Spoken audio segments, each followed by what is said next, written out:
Salut la compagnie, on se retrouve aujourd'hui pour parler de l'épisode 8 de The Last of Us, qui va cimenter encore un petit peu plus la relation entre Ellie et Joel, et qui va être concentré surtout encore une fois sur Ellie. Alors la semaine dernière, on avait eu un épisode entier sur le flashback de qu'est-ce qui s'est passé, comment elle en est arrivée là. C'était c'était une histoire qui était vraiment cool, même si je trouve que elle était un peu prévisible.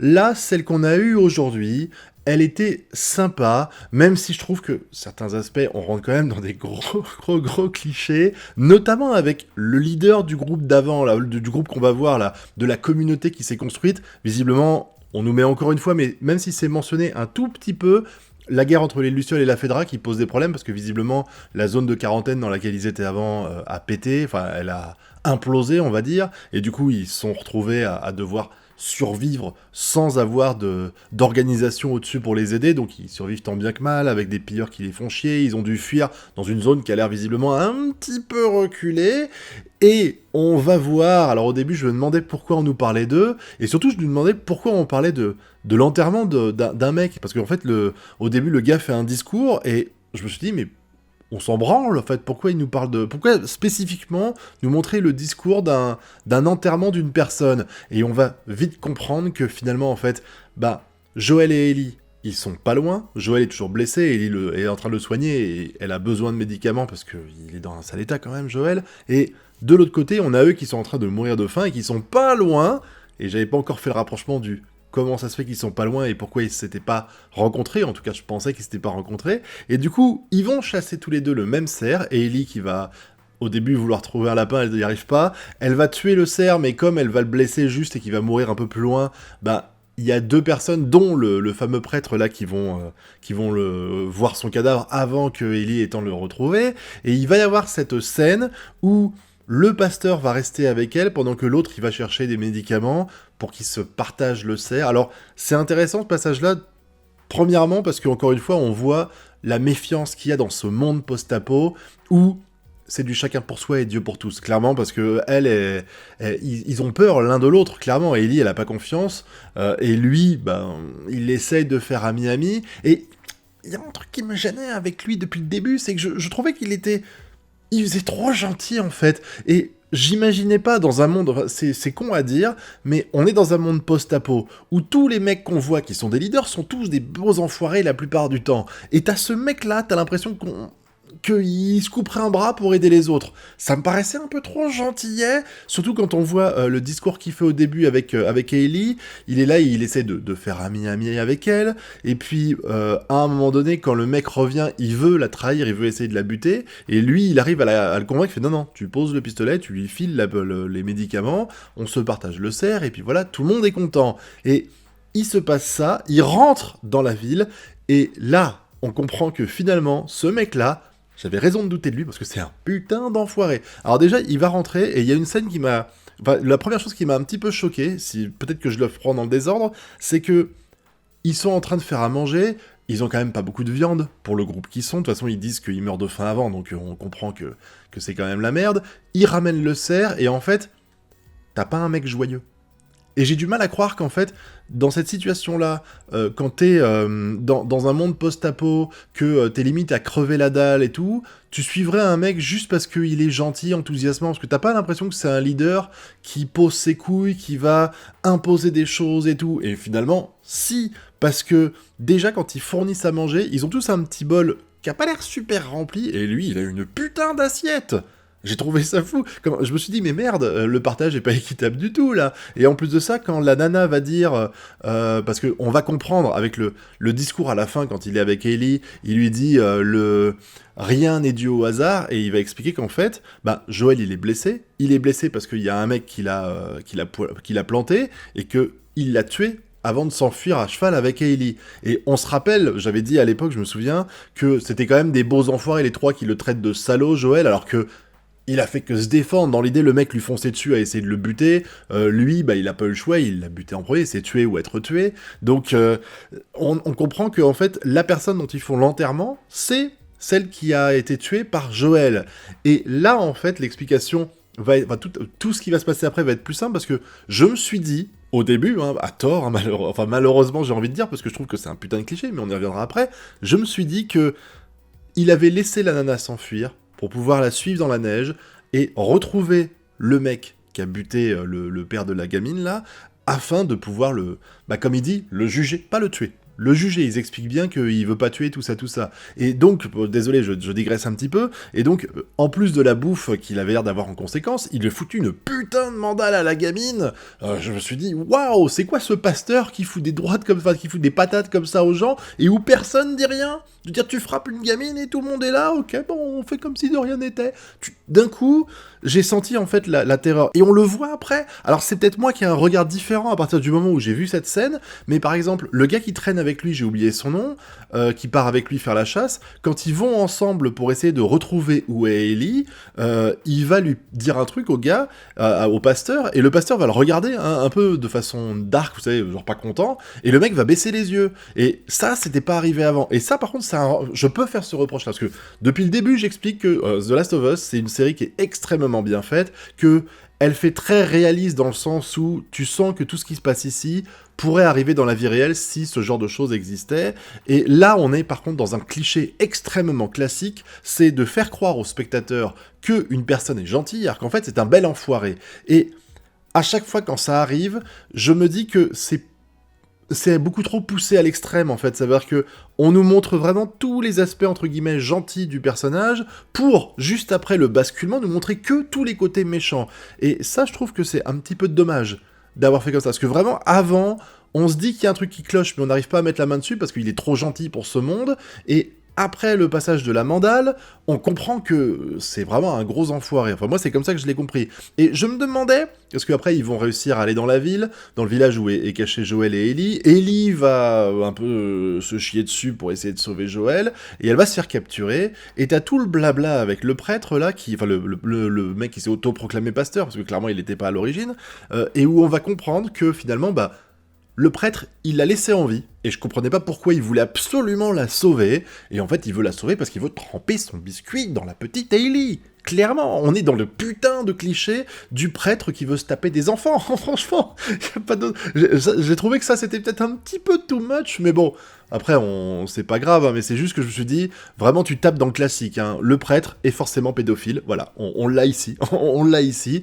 il va se faire taper, enfin se faire fracasser, enfin se faire péter le doigt, Ellie va essayer de s'échapper, il va vouloir la découper, elle va réussir à jouer la carte du « mais je suis infectée, regarde », ce qui va leur mettre le doute, et du coup elle va prendre la machette, buter son pote, je me demande si quand elle lance le bout de bois là en feu, je me demande si elle fait exprès de viser la baraque pour le rideau pour pouvoir que tout prenne feu, mais je pense pas. Je pense que c'est complètement débile. Ce passage-là, j'avoue, je me suis dit, mais t'es conne, Ellie, soit tu restais caché, soit tu l'attaquais de front, mais tu t'attends pas qu'il soit à 8 mètres de toi pour lancer le truc dans le vide, et puis qu'est-ce que tu voulais que ça fasse? Au pire, il aurait eu Bobo, alors aïe, tu m'as fait mal à l'épaule, et puis c'est tout. T'allais pas le tuer avec ça. Bon, c'est pas grave, parce qu'au final, elle s'en sort, même si le prêtre essaye de tremper son dard, encore une fois. Et de l'autre côté, on a Joël qui va un petit peu mieux, beaucoup mieux, parce que finit par les tuer tous. Voilà, on comprend, enfin, je comprends tout à fait comment il réagit comme ça, comment il arrive à... Pourquoi il les tue, parce que c'est quand même c'est tuer ou être tué encore une fois. Je sais pas s'il prend conscience que c'est les mecs qui étaient avec le gars qui l'a planté, mais en tout cas, on sent encore une fois un rapprochement entre les deux, parce que Ellie, elle va prendre des risques pour récupérer des médicaments pour sauver Joël. Joël, bon, même s'il veut récupérer, il l'a promis à Tess, tout ça, mais il va tout faire pour sauver Ellie, et puis à la fin, ils se tombent dans les bras, ils sont heureux de se revoir, et que tout va bien pour eux, donc c'était intéressant pour continuer, je dis bien continuer parce que c'était déjà le cas avant, à cimenter la relation entre Joël et Ellie. Par contre, j'ai peut-être levé les yeux un petit moment dans la série, mais j'ai pas compris comment Ellie sait qu'il bouffe de la chair humaine. Est-ce que j'ai mal vu et genre Ellie, elle a vu les... Parce qu'on voit à un moment donné, elle le voit, je crois, c'est Joël qui voit les cadavres accrochés comme ça. Est-ce qu'elle les voit et j'ai raté la scène? Ou est-ce qu'à un moment donné c'est dit? Ou est-ce qu'elle remarque que c'est de la viande humaine qu'elle a dans sa gamelle à un moment? J'ai pas fait gaffe. Honnêtement, j'ai peut-être regardé ailleurs à ce moment-là, hein, c'est possible tout à fait, mais par contre, ça justifie un peu ce qui s'est passé au début d'épisode. Vous savez, la nana, elle demande quand est-ce qu'on va enterrer son père, et tu te dis, si elle demande ça, c'est peut-être parce qu'elle est au courant qu'on bouffe de la chair humaine, parce qu'il dit que certaines personnes sont au courant. Elle est peut-être au courant qu'on bouffe de la chair humaine et elle veut enterrer son papounet pour que on soit sûr de pas le bouffer, quoi. Mais enfin, moi j'ai trouvé que... Alors je sais que ce que je vais dire va peut-être offusquer des gens, mais la réaction de Ellie sur le fait que ce sont des animaux parce qu'ils bouffent de la chair humaine, moi Enfin, ça me choque pas, c'est peut-être un bien grand mot, mais ça me choque pas plus que ça, parce que est-ce que tu choisirais parce que, en fait, mourir de faim, c'est... Tu meurs empoisonné, en fait. C'est ton propre corps, enfin, je vais pas passer les détails, mais mourir de faim, ça doit être une mort atroce. C'est pas genre, t'as une balle dans la tête, tu meurs pas, mais c'est réglé. Mourir de faim, vraiment, tu souffres pendant un sacré paquet de temps, donc je peux tout à fait comprendre que même si ta morale l'en empêche, à un moment donné, t'es quand même tenté d'aller bouffer de la chair humaine plutôt que te laisser crever, quoi. Donc je vais pas juger cette communauté qui a tout fait pour essayer de survivre et qui mange de la chair humaine. Je sens que, de toute façon, ils sont un peu en détresse vis-à-vis de tout ça, ça se voit. Mais bon, dans ce monde, il y a tellement de choses complètement dégueulasses. Rien que le prêtre qui essaie de sauter Hailey, c'est bien pire que les bouffer de la chair humaine, pour moi. En tout cas, tout est bien qui finit bien. Ils arrivent à s'enfuir. Je me demande si la communauté derrière les survivants vont les suivre ou pas. Parce que j'ai du mal à croire qu'ils vont laisser pépouze ce qui se passe. Après, ils doivent être tranquilles, ils doivent dire chic, moins de bouche à nourrir, on aura peut-être plus besoin de bouffer de chair humaine, je sais pas. Mais encore une fois, c'était un très bon épisode, et j'ai aimé en fait la mentalité du pasteur, bon, en dehors du fait qu'il est attiré par Ellie, j'ai beaucoup aimé le délire qu'il a à propos des champignons, là où il explique qu'en fait, c'est pas vraiment Dieu qui s'est révélé à lui et qui est devenu pasteur, c'est qu'en fait, il se rend compte que c'est... le cordyceps, c'est comme ça que ça s'appelle, j'ai oublié le nom, je suis désolé. Il dit, il réagit, il essaye de survivre, il se préserve, tout ça. Il attaque que quand c'est nécessaire. Alors là, par contre, non, mec. Non, mec. Les gars, ils attaquent sans réfléchir. C'est même pas quand c'est... Ils sont pas menacés.